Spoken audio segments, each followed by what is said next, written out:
Bonjour, je m'appelle Ebi et je veux discuter le cabaret. Notre groupe a décidé de chanter l'interprétation de Douce France de Rachid Taha. La chanson a été intégralement enregistrée par Charles Trenet en 1944 comme une chanson d'amour à la France qui a servi de symbole de l'identité et de la fierté française après la Seconde Guerre mondiale. Trenet a combattu pendant la guerre mondiale, mais il a décidé de se concentrer sur sa carrière musicale. Il a joui pour l'armée et les prisonniers de guerre. Il n'y a pas un grand sentiment de communauté après cette guerre en France. Et Taha lui-même était un immigrant d'Algérie et il utilisait les aspects de rock électronique, punk rock et rêve de créer ses diverses chansons. En raison de son identité d'immigrant d'Algérien en France, l'interprétation de Douce France par Taha parle de l'ironie de la soi-disant douceur de la France et attire l'attention sur le racisme qu'il a subi. Il a combiné la chanson Douce France avec les façons musicales de Ray.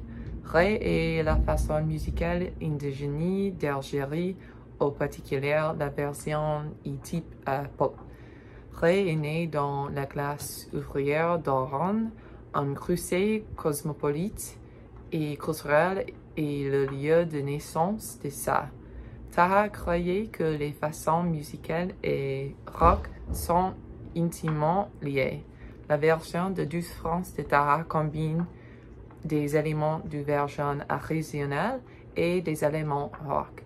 Au pied de la lettre, l'interprétation de la chanson est une combinaison des cultures de la France et d'Algérie, mais en général, les masses considèrent cette chanson comme une protestation sans évoque contre le traitement par la nation de sa sous-classe d'immigrants.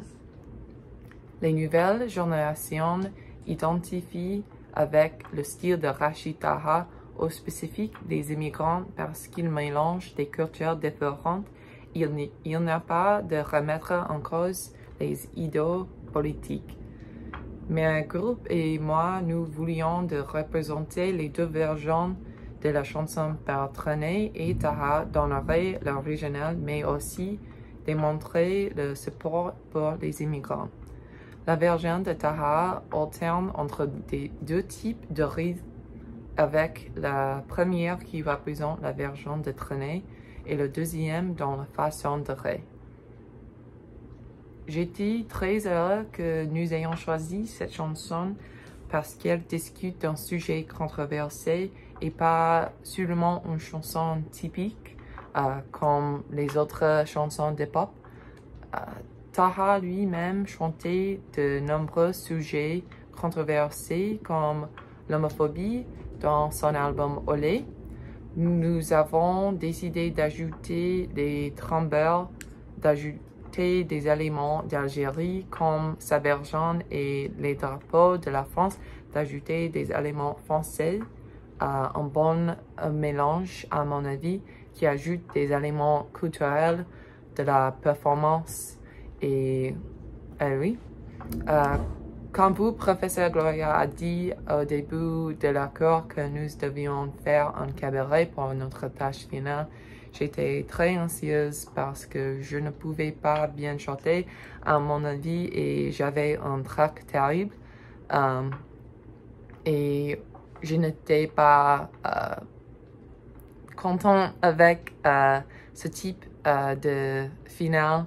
Mais dans l'ensemble, c'était une expérience formidable avec toutes les personnes de la classe qui participent et c'est riche culturel. Et devenir bon chanteur et écouter les autres, c'était vraiment une expérience gratifiante. Et je n'ai pas vomi, mais j'ai transpiré trop parce que j'ai hyperhidrosis, mais il était très bon. Et merci pour la classe 2 et oui, au revoir.